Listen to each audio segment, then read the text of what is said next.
Welcome back to my channel. আমার প্রিয় বন্ধুরা, তোমরা কেমন আছো? আশা করি ভালো আছো, সুস্থ আছো। আর আমরা সবাই ভালো আছি। আমার শরীরটা একটু খারাপ কালকে থেকে।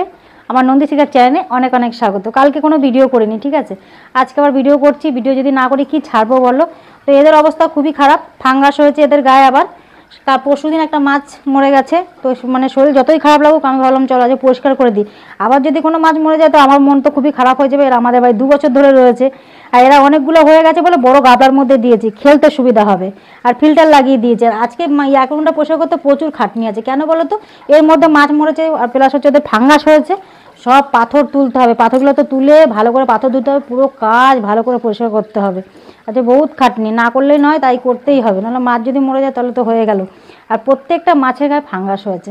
সকালবেলা উঠে বাসিকা শরীর তো ভালো না, ভালো লাগছে না, প্রেশারটা বেড়ে গেছে না কমে গেছে জানি না, প্রেশারটা মাপাতে হবে। বুঝতে পারছি না, কালকে থেকে খুব মাথা ঘোরাচ্ছে, চোখ মুখ যেন ভিতর দিকে নিয়ে যাচ্ছে, শরীর খুব দুর্বল লাগছে। আর টুকটাক কাজ হয়েছে, রান্নাও বসিয়েছে। আর গুড্ডুকে স্কুলে দিয়ে আসি, নাহলে এগুলো করতে না প্রচণ্ড সময় লাগবে।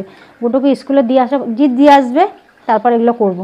তো চলো গুড্ডুকে রেডি করে নিই। যদি তোমাদের আজকের ভিডিওটা ভালো লাগে তাহলে লাইক করে দিও, একটা চ্যানেলটাকে সাবস্ক্রাইব করে আমার পাশে থেকেও, পুরো ভিডিও দেখো, স্কিপ না করে। তো এই যে গুড্ডুকে এখন রেডি করিয়ে দিলাম, চান করিয়ে টিপ পরিয়ে জামা প্যান্ট পরিয়ে দিচ্ছে। এখন স্কুলে যাবে গুড্ডু, স্কুলে জিৎ গিয়ে দিয়ে আসবে, ঠিক আছে? দাদা গিয়ে দিয়ে আসবে, তো দাদাই নিয়ে আসবে একটু পরে, কেননা একরকম পোষা করছে তো সময় লাগবে। দেখে বাবা, এদিকে ঘোরো। তো গুড্ডুকে স্কুলে দিয়ে আসা হয়ে গেছে, আমি কাঁচা দেওয়া হয়ে গেছে, কেজে মেলে দিয়েছি, জল চলে গেছে। পাথরগুলো ধোয়া ভাবলাম, জল চলে গেছে, কি জানি কারেন্ট নাই মনে হয়। আমাদের এদিকে আছে, যেদিকে জল ছাড়া ওইদিকে কারেন্ট নেই হয়তো। আর দেখো পাথরগুলো সব ধুয়ে ধুয়ে রেখেছে, জলটা দেখো কি অবস্থা হয়েছে। পাথরগুলো পচলে ধুয়েছি, জলের একটা শ্যাওলা পড়ে থাকে না, সেই জন্য ধুয়েছি। আর একবার ধুতে হবে। আর পাথরগুলো দেখো কি ভালো লাগছে, সব কালারিং পাথরগুলো, হেভি লাগছে পাথরগুলো, দারুণ লাগছে। জলটা থাকলে ভালো করে ধুতে পারতাম, জলটা গেল চলে।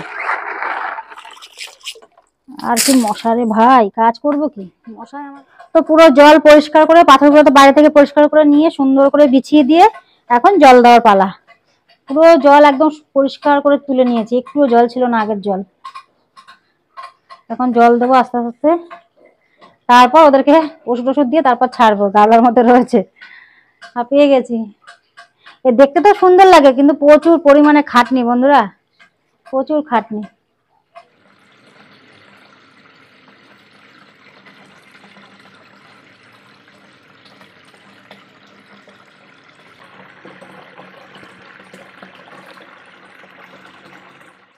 তো জল দেওয়া কমপ্লিট, পুরো জল দিয়ে দিয়েছি। এবার ওষুধ দেবো, তারপর ওদেরকে জলে দেবো।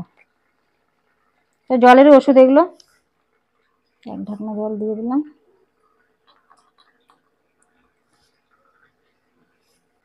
আর একটা ওষুধ আছে, 2 রকম ওষুধ দিলাম।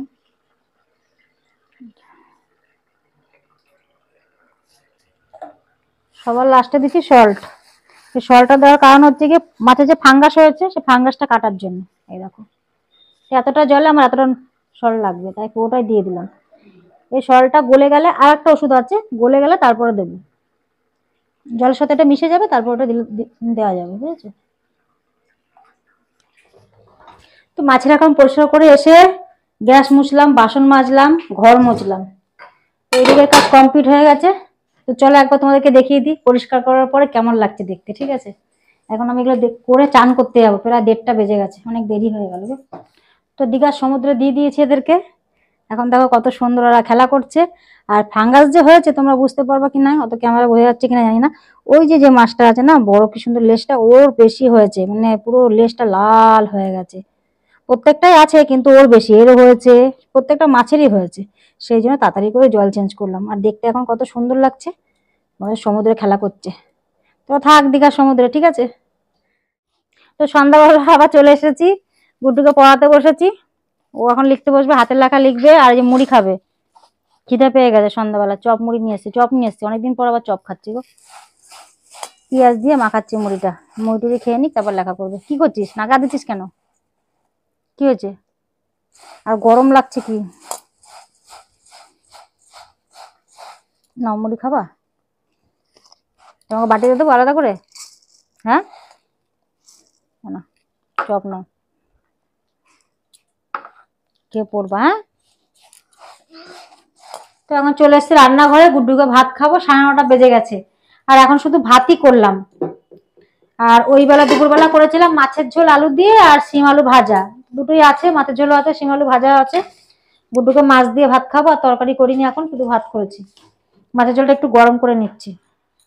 এবার মাছ আমার কর্তামশাই আবার খাবে কিনা কে জানে, না খেলে আবার ডিম ভাজতে হবে। কর্তামশাই রাত্রেবেলা মাছ খেতে পছন্দ করে না, সেই জন্য। আর গুড্ডুকে এখন 9:30 সময় খাওয়াতে বলে 10টা বাজিয়ে দেবে, আস্তে আস্তে খায়, সেই জন্য তাড়াতাড়ি করে খাইয়ে দিই। তো বন্ধুরা, খাওয়া দাওয়ার পর্ব শেষ। খাওয়া দাওয়া করে ব্রাশ করে নিয়েছি, বিছানা হয়ে গেছে, বাসন মেজে নিয়েছি। আর কালকে শনিবার, তাই জন্য শনিবার নিরামিষ খাই। গ্যাস ট্যাস মুছে একবার বাসন টাসন ধুয়ে নিয়েছি, রান্নাঘরের কাজ কমপ্লিট হয়ে গেছে। আর এটা রাত্রি হয়ে গেছে, 11টার উপরে বাজে। তো বন্ধুরা চলো, আজকের ভিডিওটা এখানেই শেষ করছি, আর বেশি বড় করছি না। আবার একটা নতুন ভিডিওতে দেখা হবে। তোমরা ভালো থেকো। গুড নাইট বন্ধুরা, টাটা।